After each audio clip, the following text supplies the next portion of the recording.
I'm Jim Clemente. I'm a retired FBI supervisory special agent and profiler in the Behavioral Analysis Unit.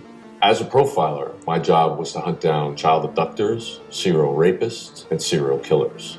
All right. There's a level of immaturity in this offender. What grade are you in at school? He had a very difficult relationship with his mother, so he started killing surrogates in place of her. They learned that he was a sexual sadist, that he got off on causing and witnessing the pain and suffering of others.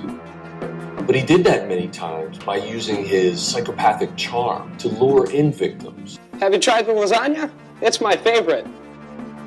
So now we have an amazing volume of institutional knowledge about these offenders, and it tells us how they killed and why they killed, and it helps us to hunt them down.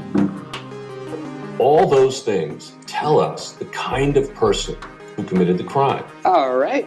Because an offender picks a particular victim Hand, please. at a particular place, at a particular time, in a particular manner, for a particular purpose. Something that's particularly unusual in this crime scene is grease that was squirted onto the floor. So I'd like to know if he had grease on one or more of his hands or fingers, and whether or not he was left-handed or right-handed, and whether or not that was the hand that had the grease on it. They may have lowered inhibitions because of drug or alcohol use. Do you like hot fudge sundaes? Boy, I'll say. All right. And they basically pick up the implements along the way and may leave them behind, leaving a lot of forensic evidence for law enforcement to find. And that tells me he doesn't have a very high level of forensic or criminal sophistication. And because of that, it's very important to appease them and not challenge them. Thinner slices are more tender, though. Would that be all right?